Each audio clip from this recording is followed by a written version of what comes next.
Tayo po yumuko at manalangin. No? Yes, hallelujah, Lord. We thank you for this day, Lord God, na sa pagkakataon, Panginoon, ginamit mo ako, Panginoon, O God. I know, Lord God, hindi man ako may karunungan, Lord, na hindi man ako na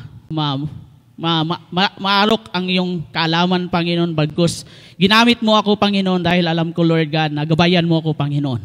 I know, Lord God, I humble myself to you, Lord, because I know you are the greater, Lord God. Father God, na nawa, Panginoon, na ikaw ang manguna, Lord. I-guide mo ako, Panginoon. Use me, Panginoon. Sabi mo nga sa iyong awitin, Panginoon. Mold me, fill me, Lord God. I know you are the God and awesome, Panginoon, oh God.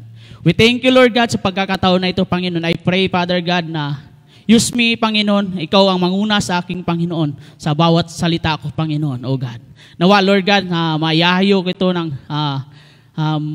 matiyawasay, Panginoon, O God. Nawa, Lord God, na ito po ay magamit nila, Panginoon, hindi lang po sa akin, Panginoon, O God.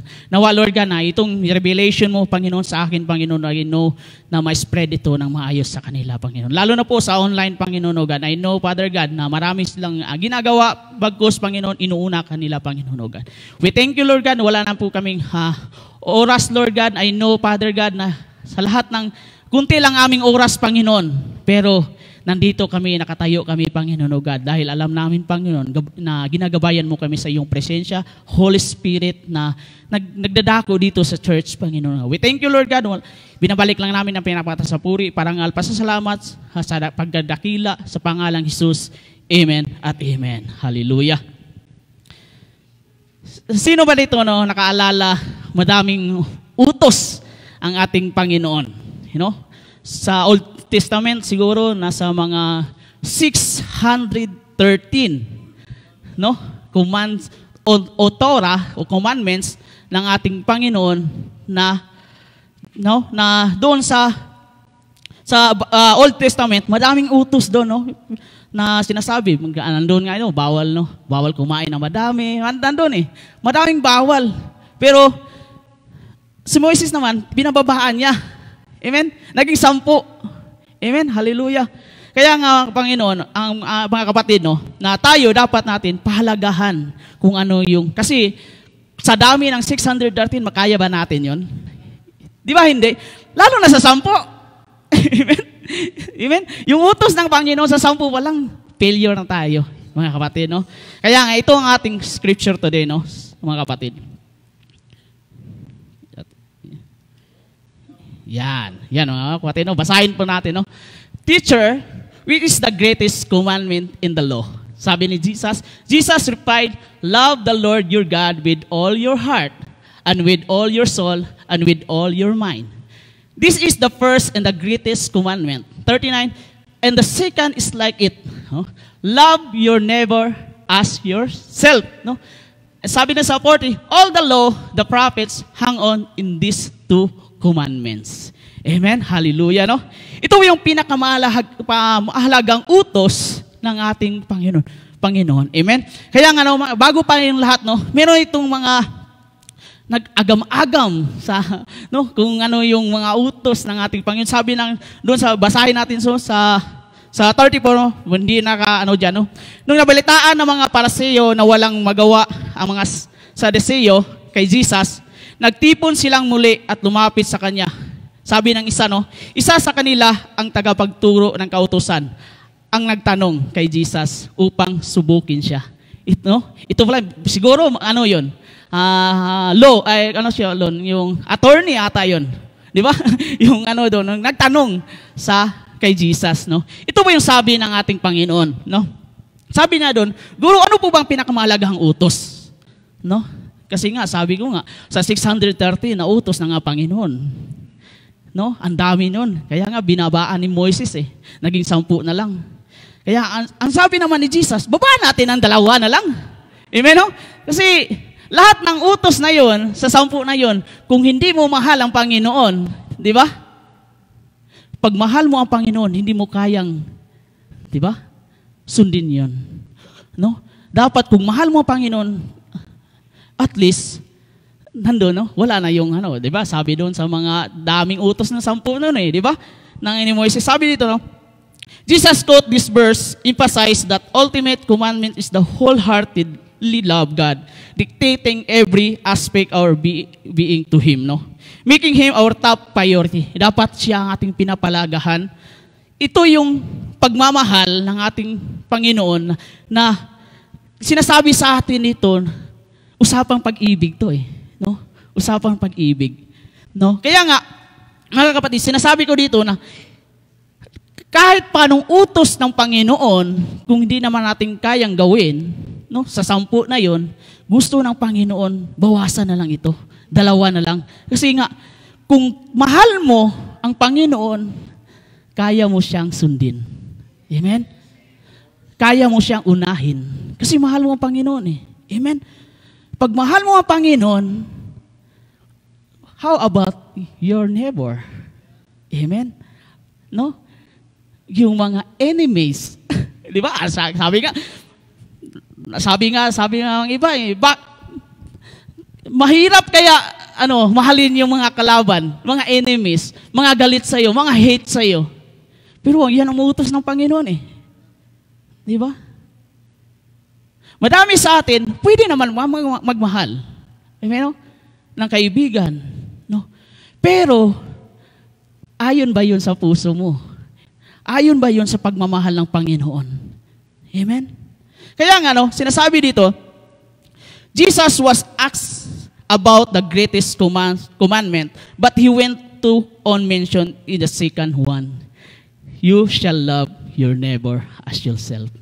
Kung paano daw natin mahalin ang ating sarili, ganun din ang ating pakikitungo sa ating kapatiran, friends, amen? Ating kamag-anak, amen, no? Kung gaano natin mamahalin ang ating sarili, ganun din dapat ating pakitungo. No? Kahit hate mo yan, yung mga kapatid na yan. Kahit hate mo yan yung mga friends mo. Sabi nga, mahirap mahalin yung mga kaaway. Amen?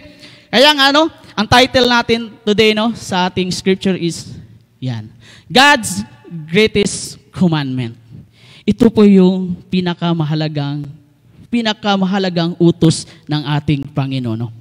Sabi dito, the 600 reapers to the 600 Jewish companion, yung sinabi ko kanina, 600 na utos ng Panginoon is extract to the Old Testament. No? Kaya nga mga kapatid, ang daming mga utos nung sa Old Testament, nandun mga hygiene, kung anong yung sinusuot mo, dapat hindi nakikita yung legs, no? Hindi nakikita yung di ba? Ang daming mga utos doon. Huwag kang kumain ng masyado. Di ba? Amen? Pero, 10 commandments of Moses, binabaan niya ng 10. But sinasabi ng ating Panginoon, Jesus plainly tells us the love is the greatest commandment in one disposition, both God and neighbor. No? Kaya nga sabi ng Panginoon, malinaw na sinasabi ng Panginoong Hesus dito, ang pag-ibig ang pinakamadakilang utos sa batas. Amen? Bakit pag-ibig? Bakit pag-ibig, mga kapatid? Amen? Hallelujah. Dahil sa pag-ibig sa atin ng Panginoon, binaba niya ang kanyang bugtong anak para sa atin. Dahil sa habag at pag-ibig ng kanyang yung anak niya, ibinigay niya para sa atin. Kaya yun ang pag-ibig, mga kapatid, Number 1, 2 things na pinaka-greatest commandment of our Lord Jesus Christ. Amen? Number 1, first commandment, love the Lord your God. Amen? Kaya nga, sumagot si Jesus, mahalin mo ang Panginoon mong Diyos ng buong puso, ng buong kaluluwa, at ng buong pag-iisip. Kaya nga sabi dyan, sa Matthew chapter 22, verse 37, Jesus replied, love the Lord your God with all your heart and with all your soul and with all your mind. Bakit una yung puso? Bakit hindi una yung mind? Di ba? Di ba? Bakit nilalagay yung puso dito? Bakit? Kasi nandito na, sabi nga bakit hindi una yung isip? Coach Rimmel. Kaya nga sabi dito, the heart, sabi dito, number 1, Love God passionately with all your heart. No? Number no, love the Lord your God with all your heart. Kaya nga sabi no, bakit puso ang una? The heart is represent our affection. Amen? All your heart obviously speak the exclusively loving God with all my heart means that the first spiritual loyalty is to Him. Bakit kaya puso ng mga kapatid ang inuuna ng ating Panginoon? Kaya nga kapatid, no, kasi puso, yun ang nagdidikta kung ano yung iniisip natin, ano yung sinasalita natin, kung ano yung nararamdaman natin. Puso. No? Hindi pusong bato, ha? Amen? Kaya nga, no, but whatever the order of qualifiers listed, notice the heart always comes first. Amen? Sa lahat ng nakasulat dyan, always sinasabi, heart ang nakauna. This because your heart is, as Scripture refers to, very center of your being. Ito po yung sentro, mga kapatid. No? All your thoughts, words, and deeds originate in the heart. No? Amen? Amen? Kaya nga, kung ano yung sinasabi mo, yun ang nararamdam ng puso. Kaya nga mga kapatid, no, pag inaaway mo, yung, kasi galit yung puso mo eh. Kaya nasasabi mo. Amen? Kaya nagtatabo ka kasi galing sa puso yun. Amen? Kaya nga, sinasabi dito, kahit na itong iniisip natin, kung anong sinasalita natin, ano yung ginagawa natin, nanggagaling sa ating puso.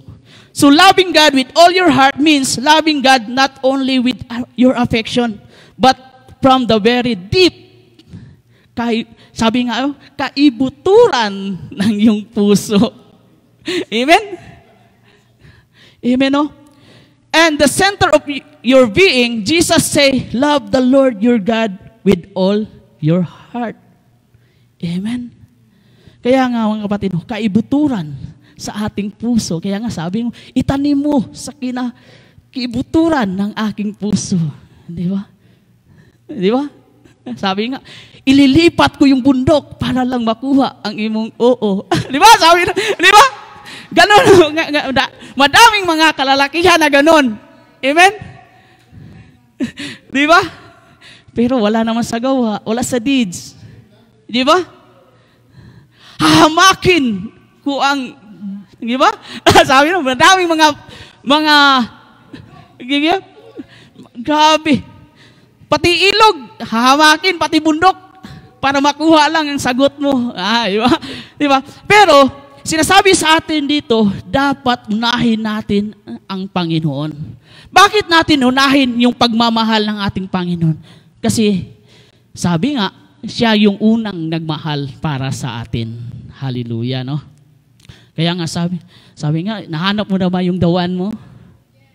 Hanap mo yung dawan? Sino yung dawan nyo? Amen. Hallelujah. Amen. Kaya nga sabi, you are the one. Di ba? Di ba? Kaya nga, pag sinasabi natin the one, that's only Jesus is the one. Amen. Bago yung second one natin. Amen. Kaya nga hanapin natin yung the one natin bago natin yung second one. Amen. Kaya nga mga kapatid, no, sinasabi sa atin dito, number 2, no, sabi din dito, no, love God personally with all your soul. Amen. Kaya nga mga kapatid, no, the soul speak at an identity and intimacy. Ito mo yung kahulugan nito. Bakit your soul ang pangalawa sa sinabi ng ating Panginoon? The soul speak of identity and intimacy. God wants us to love Him with all our souls in the deepest level of intimacy, holding nothing back. No? Walang pinipigil. Dapat ganun mga kapatid, no? Kaya nga, mahal mo ang Panginoon, pero yung ano mo naman, yung spiritual mo naman, no? Tulog muna ako. No? Maglaba muna ako. Di ba? Kaya nga, no? Pag may usapan, dapat gawin mo. Amen? Ganon din yan. Pag magsisimba ako, Lord, gawin ko ngayon. Amen? Dapat ganon, mga kapatid, no? Kaya nga, your soul refers to who you are. Kung sino ka. Ito yung soul, no? Refer to who you are. Your life and person. Your emotion and disposition. No? Kung anong yung feelings mo. No, mga kapatid, no? All these things which mark you up as a unique person made in God's image. No? Pagmahal mo, no? Yung personalidad mo, yung soul mo, dapat nakaayon sa ating Panginoon. Amen? Hallelujah. There is no one quite like you in the world, which means no one else can love God in the exact same way as you can. Jesus say, love the Lord your God with all your soul. Amen. Kaya ba natin gawin ito? Amen. Baka inuuna mo yung loved ones mo. Di ba? Sabi nga, I love you. Love, no? Kaya nga sabi nga mga kapatid, no? Unahin natin lagi ang Panginoon. Unahin natin siya. Kasi nga, itong pag-uusapan natin, pagmamahal ito sa ating Panginoon. Amen?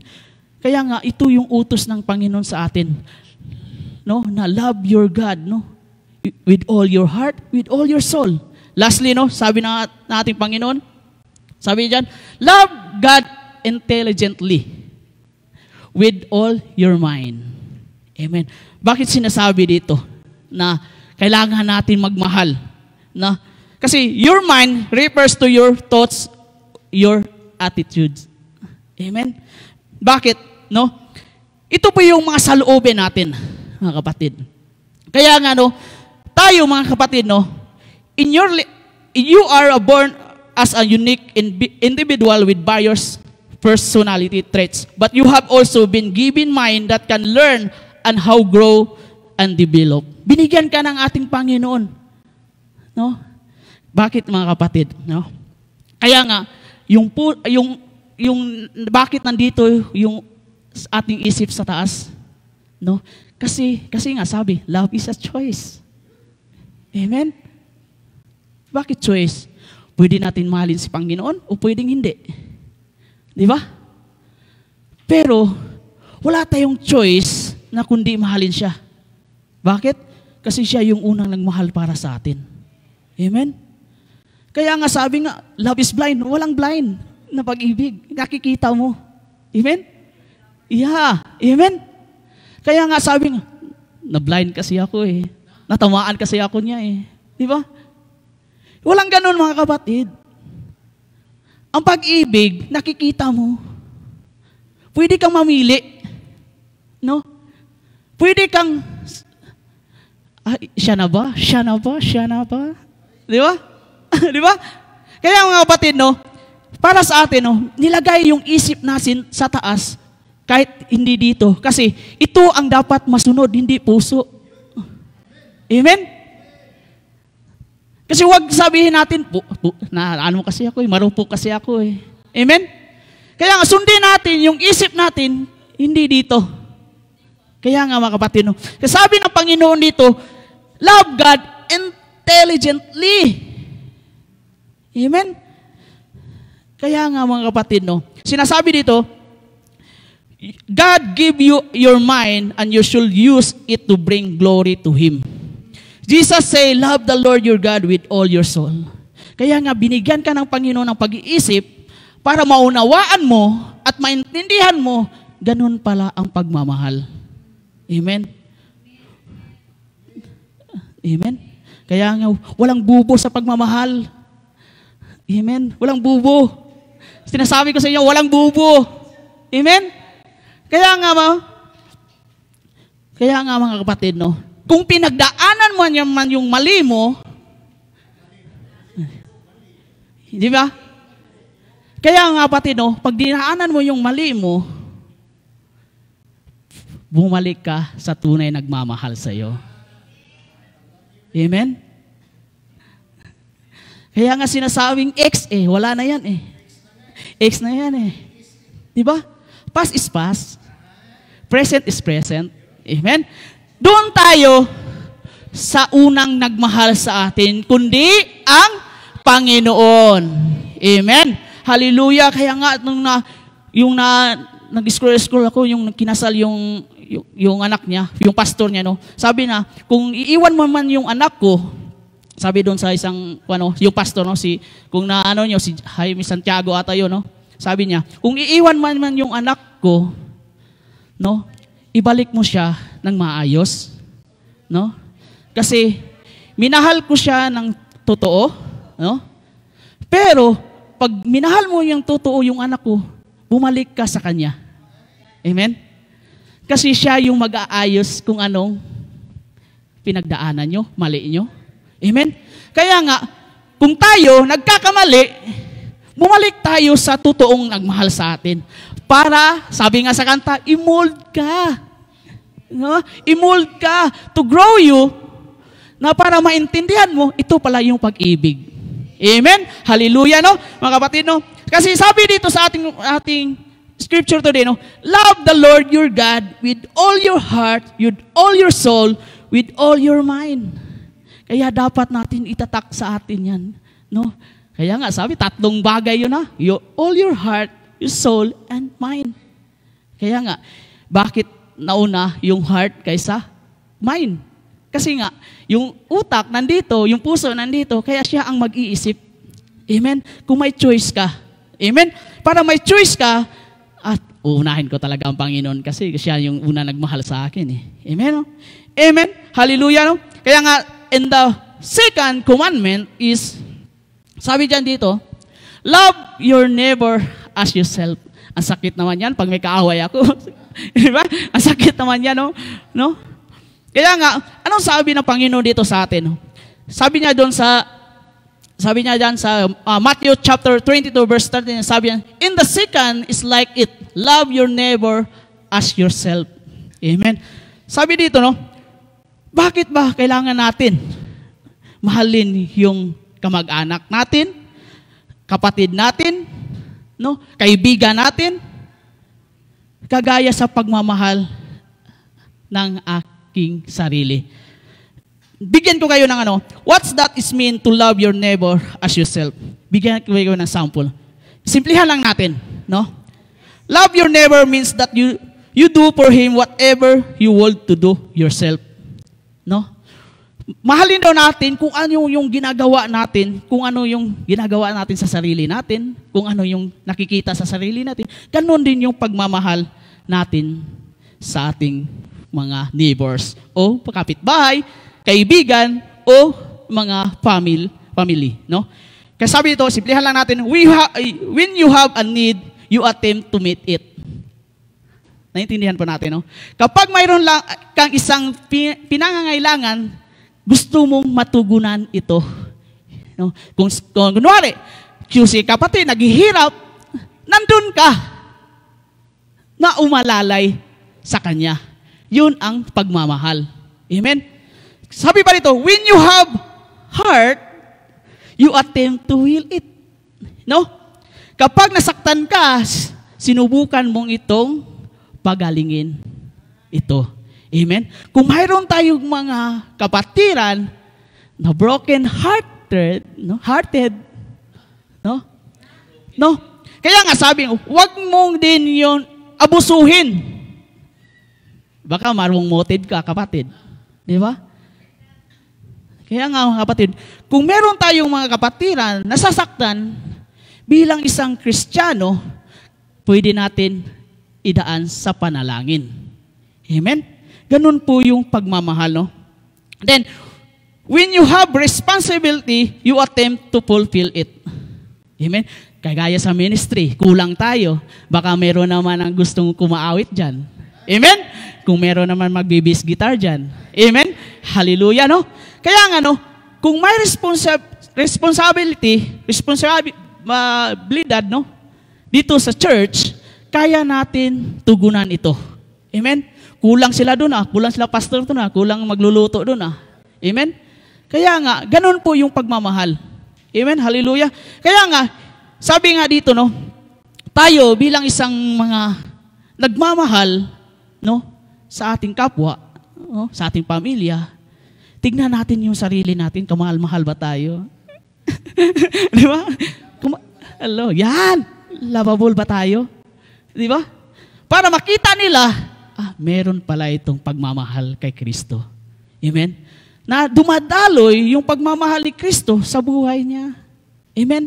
Kaya nakikita natin, ang bawat isa sa atin, no, dapat natin gawin ito sa ating kapwa.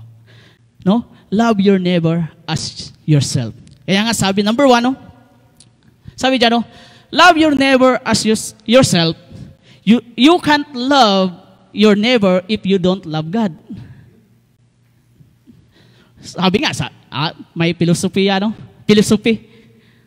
Pwede naman mahalin eh, kahit hindi mahal ang Panginoon eh. Yes! Pwede mo mahalin yung kapwa mo at friends mo. Kaya no? Kaya nga sabi ng Panginoon sa atin, 1 John chapter 4, verse 7, Dear friends, let us love one another, for love comes from God. Everyone who loves has been born of God as knows God. Amen? Kaya nga, bakit tayo magmamahal? Kasi nga sabi, you can't love your neighbor if you don't love God. Amen? Kaya nga mga kapatid, no, hindi daw natin pwedeng mahalin ang ating kapatid, no, kapamilya, kung hindi natin mahal ang ating Panginoon. Nakakalito naman yan. Amen? Bakit, mga kapatid, no? Pansinin natin ang sinabi, no, sa John chapter 4, verse 7. Sabi diyan, no, kaya kung kinikilala mo ang Diyos sa inyong buhay o hindi man, anumang pag-ibig ang pinapakita mo sa ibang ay nagmumula sa Diyos. Dahil ang Diyos ang pinagmumulan ng lahat ng pag-ibig. Amen? Kaya nga, mga kapatid, no, mahalin muna natin ang Diyos. Amen? Para dumadalo yung pag-ibig natin, ma-extend natin yung pag-ibig natin sa iba. Amen? Kasi kung hindi natin mahalin ang Panginoon, hindi mo ma-extend yung pagmamahal. Oo, mamahalin mo, pero temporal. No, pakitang tao lang. Amen? Di ba? Merong ganun. Mahal ko to kasi may madaming pera to. Di ba? Merong ganun. Hindi siya unconditional, conditional na pag-ibig. Mahal ko to kasi gwapo. Pero sa loob mo, hindi. Di ba? Naisip nyo, nakikita nyo, na wrong motive ka. Kaya nga mga kapatid, no, sinasabi sa atin ito ng ating Panginoon, mahalin mo muna ako para ma-extend yung pagmamahal mo sa iba. Amen? Hallelujah, no? Ngunit hanggang hindi mo kinilala ang Diyos bilang pinagmulan ng lahat ng pag-ibig, hanggang sa mahalin mo muna ang Diyos sa iyong sariling buhay. Di ba sabi ko kanina? Hindi mo talaga kayang mahalin ang inyong kapwa. Amen? Kaya kung may mga enemies tayo, mga kasama, no? Isuko muna natin sa Diyos. Amen? Ipag-pray muna natin. Baka sila mabago. No? Kaya wag natin silang i-persecute. Wag natin, makarma talaga yan sila, makarma. Oh, di ba? Wag ganon. Dapat natin, ipag-pray natin sila, mapagpala pa sila. Amen? Ipag-pray natin sila na maayos yung buhay niya. Amen? Dapat ganon yung pagmamahal. Kaya nga, sabi ba ito, ganito natin malalaman na tayo ay umibig sa anak ng Diyos sa pamagitan ng pag-ibig sa Diyos at pagtupad sa kanyang mga utos. Ganon po ang pag-ibig. Unahin muna natin ang Panginoon para tayo ay magmahal sa ating kapwa at mga Christian at mga friends natin. Amen? And number 2, sabi dyan, no? Yan. You can't love God if you don't love your neighbor. Binaliktad lang. Amen? Nakikita nyo ba? No? You can't love God if you don't love your neighbor. No? Kanina, neighbor, you can't love your neighbor. Di ba? Ngayon, you can't love God if you don't love your neighbor. Sabi nga sa 1 John chapter 4, verse 20, whoever claims to love God, yet, sabi dyan, hates a brother or sister is a liar. Amen? For whoever does not love their brother and sister whom they have seen cannot love God whom they had not seen. No? Amen? Liar ka pala. No? Aray, ang sakit. No? Mga kapatid, no? Dapat natin tanggapin yan. Kaya nga sabi, walang perfecto sa atin. Amen? Kaya sinasabi sa atin ito, sabi sa Tagalog, no? Ang sasabing mahal niya ang Diyos, ngunit napupuot naman sa kanyang kapatid ay sinungaling. No? Dahil kung ang kapatid niya mismo ay nakikita niya ang hindi niya mahal, paano pa kaya niya magagawang mahalin ang Diyos na hindi naman niya nakikita? Amen? Paano ba natin mamahalin ang Diyos? Hindi naman nakikita. Diba? Kaya nga mga kapatid, pag ang pag-ibig ng Diyos ay dumadaloy sa atin, no? Madali lang mahalin natin yung mga kaaway natin, pamilya natin. Kung hindi man kayo, no, nagpansinan sa pamilya, no? Time is healing, no? Waiting, nandun. Ipag-pray mo lang. Kaya mga kapatid, no, nasa atin dito, no, sinasabi na sabi dito na mahal ko ang Diyos, pero napupuot ka naman, ay ikaw ay isang sinungaling. Amen, no? Kung talagang mahal mo ang Diyos, mamahalin mo rin ang iyong kapwa. Mahal ng Diyos ang iyong kapwa, kaya kung mahal mo ang Diyos, paano hindi mamahalin din ang iyong kapwa? Mga kapatid, no? Kaya nga, malinaw na sinabi dito ng ating Panginoon, ito yung pag-ibig na gusto niyang gawin para sa atin. Amen?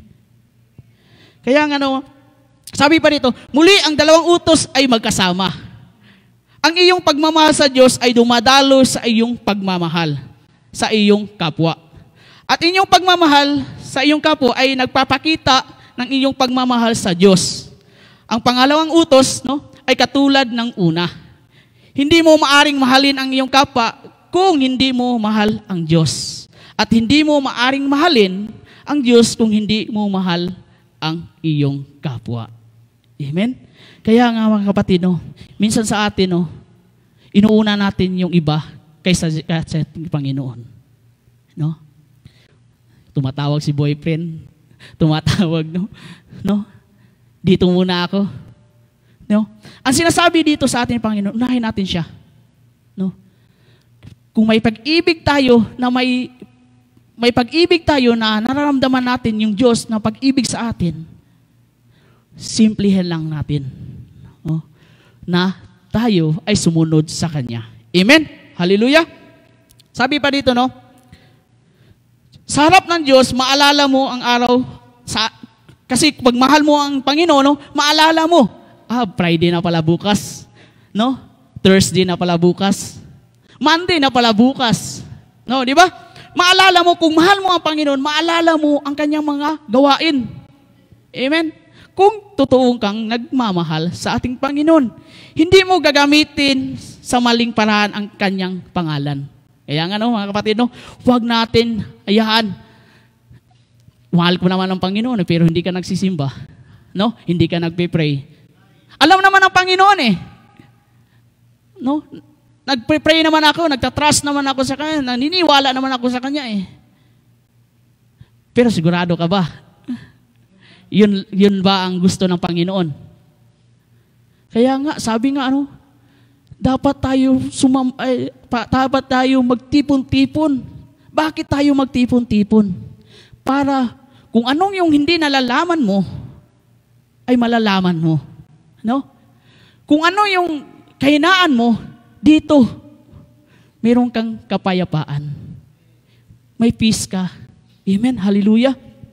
Kaya nga, no, kung talagang, no, mahal mo ang iyong kapwa, hindi mo siya, kaya nga, no, ang dami dong mga utos doon ni Moises, no, kaya dito, kung talagang mahal mo ang iyong kapwa, hindi mo siya, masakit naman isip, papatayin, no, hindi mo ito magnanakaw sa kanya, hindi mo kukunin ang kanyang asawa, hindi ka pagsismisan laban sa kanya.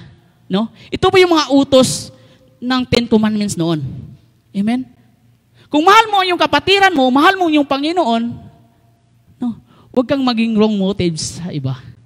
Amen? Kaya sinasabi sa atin ng Panginoon dito, mahalin na natin ang ating kapwa in the good motives. right motives, mga kapatid. No? Kung meron tayong kapatiran, naglulugmok, no? Sabihin natin, ay, punta tayo sa church, mag-pray tayo. Diba? Huwag mo sarilihin eh. Message mo, oy, sister, anong gusto mo? Okay? Di ganun po mga kapatid, no? Idaan natin sa tamang proseso. Amen? Kasi meron kasing iba na tinake advantage yung kahinaan. Diba? Madami tayong nakikita niyan. Sabi nga, comfort daw. Diba? Comfort nga daw. Walang mali sa comfort, pero idaan natin sa tamang proseso. Amen? Hallelujah, no? Kaya nga, no, mga kapatid, no, dito tayo sa mga enemies. Paano ko ba mahalin yung mga kaaway ko? No? Mahirap talaga. No? Mahirap talaga kasi hindi mo kasi nakikita yung buhay niya, no? Kasi sabi nga, ikaw mismo, nakakaunawa, pero hindi naman nakakaunawa. Diba? Kung ikaw nakakaunawa, kaya nga, wag mo siyang i-persecute, ipag-pray mo pa siya. Kaya nga, dito, hindi ko na lang sinali dyan, no? Yung warning, no? Sa Matthew chapter 5, verse 44 say, no? But I tell you, love your enemies and pray for those who persecute you. No? Mahalin mo yung kaaway at ipanalangin siya kahit na piner-persecute ka. Amen? Kahit sinisiraan ka, kahit na kaliwali ka niya, kahit hate ka niya, bahala na, ipag-pray mo pa rin siya para mabago ang kanyang puso, mga kapatid. No? Kaya nga, sino yung nagmahal dito? Nagmahal, no? Nasaktan, at ngayon, nag-worship. Yun, amen? Amen, hallelujah! Kasi pinagdaanan natin yan. Kasi sino naman dito hindi dumadaan dyan? Kasi nagmahal tayo, natural. Masaktan tayo, natural. Pero ngayon, nakikita ko, nag-worship na, tumataas na. Kasi pinunan niyang Panginoon ang kanilang pag-ibig. Kasi nandun yung Panginoong Hesukristo sa ating buhay. Amen? Hallelujah? Kaya mga kapatid, no, kung ano yung utos ng Panginoon, dapat natin sundin.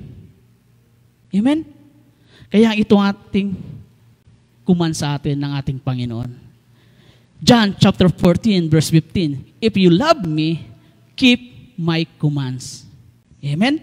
Sabi, kung mahal niyo ako, susundin niyo ang aking utos. Kaya ba natin sundin? Kaya ba natin? Amen. Parang nahihirapan. Amen. Amen. Kaya ba natin, mga kapatid, no? Kasi may tanong ako sa inyo mamaya eh. Pero kayo ang sasagot sa sarili nyo. Amen. Jesus Christ made it clear how His disciples were to show their love for Him. If you love me, keep my commandments. This is it. No? No qualifiers. No. Wala tayong if, no? Kasi alam naman natin kung ang unong utos ng Panginoon, kaya natin sundin. No excuse. If someone truly loves Jesus Christ, then he or she will keep His commandments, no? Kung totoo kang nagmamahal sa ating Panginoon, dapat sundin natin kung ano yung utos sa atin. Kaya kung ang sabi ng Panginoon, mag-Bible study tayo, mag-Bible study tayo. Kung sabi ng Panginoon, mag-prayer meeting tayo, mag-prayer meeting tayo. Kung sabi ng Panginoon sa atin na mag-attend tayo ng church, mag-attend tayo. Amen? Kasi nga, walang excuse sa ating Panginoon. Kasi nga, sabi ko sa share ko noon eh, ang daming excuse. Naglalaba muna ako, Pastor. Madami akong labahin ngayon, Pastor. Pero paano na lang kung ang Panginoon magsasabi ng busy din ako? Diba? Paano na lang kung ang Panginoong Hesukristo na magsasabi sa atin, busy ako ngayon, huwag niyo akong guluhin. Amen? Kaya mga kapatid, no, ito ang dapat natin gawin. Ito yung command na gusto na ating Panginoon na dapat natin i-keep natin kung ano yung utos ng ating Panginoon para sa atin. Kaya nga mga kapatid, no, ito yung tanong ko sa inyo. Do you love God with the same wholehearted love He has shown for you. No? Mahal mo ba ang Panginoon, no? Nakaparihan ng pagmamahal niya para sa atin na napakita sa iyo, no? No, ito yung tanong natin, no, sa bawat isa sa atin. Kung mahal ba natin ang Panginoon, kung anong yung pinapakita ng Diyos sa atin sa cross ng Kalbaryo, ganun ba din yung pagmamahal natin sa Kanya? Yung nakikita natin yung Passion of the Christ, nakakaiyak, no? Pero, kaya ba natin tumbasan yon, yung pag-ibig ng Diyos para sa atin? Amen? And number 2, ito yung tanong ko, do you truly love your neighbor as you love yourself? Isip-isip muna tayo, no? Ikaw lang yung makakasagot, pero ito yung ipinaparating sa atin ng Panginoon. Na, kung mahal mo ba yung kapwa mo, gaya sa pagmamahal ng iyong sarili. No? Ikaw lang yung makakasagot. Ang pinaparating sa atin ng Panginoon dito, 2 utos lang. Mahalin natin ang Panginoon at mahalin din natin yung kapwa natin. Kaya nga mga kapatid, ito yung conclusion natin. If we love God most, we will love others best. Amen? Kung mas mahal natin ang Diyos, mamahalin natin ang iba ng higit, no? Kaya nga mga kapatid, na ito ang ipinaparating sa atin ng ating Panginoon. 2 utos lang na kaya gawin natin, no? Sa pamagitan ng ating Panginoong Hesukristo na dumadaloy sa ating buhay at nakikita ngayon sa atin. Kaya nga, no, walang mahirap kung sundin natin ang Panginoon. Kaya natin gawin kung nandun yung buhay natin sa ating Panginoon. Kaya tayo tumayo. Yes, hallelujah. Yes, Lord, we thank you, Lord, sa umaga na ito, Panginoon. Naging tagumpay kami, Panginoon, O God. Lord, palakpakan natin ang Panginoon. Yes, hallelujah, Lord. Thank you, Lord God, sa iyong pag-ibig, Panginoon. Thank you sa iyong utos, Lord God, na mahalin ka, Panginoon. Unahin ka, Panginoon. I know, Lord God, na dumadaloy ka sa aming buhay, Panginoon. Your presence, your Holy Spirit upon us, Panginoon. Thank you, Lord.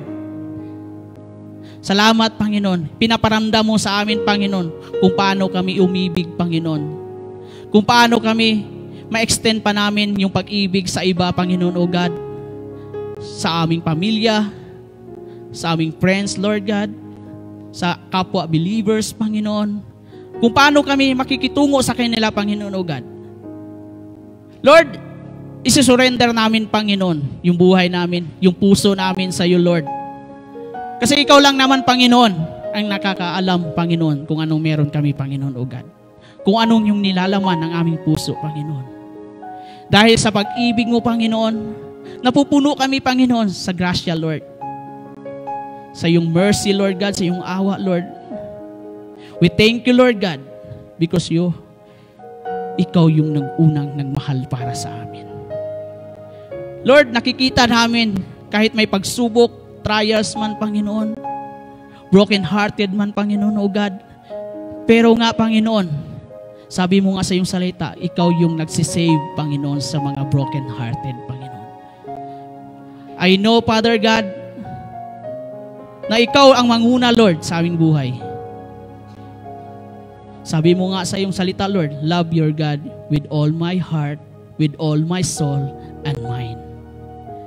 I know, Panginoon, hindi mahirap, Panginoon, na mahalin namin ang kapwa namin kung ikaw man ay nanatili sa aming puso. Lord, today, Panginoon, na ikaw, ang bawat isa, Panginoon, O God, kung ano man narinig nila, Panginoon, ng revelation mo, Lord God.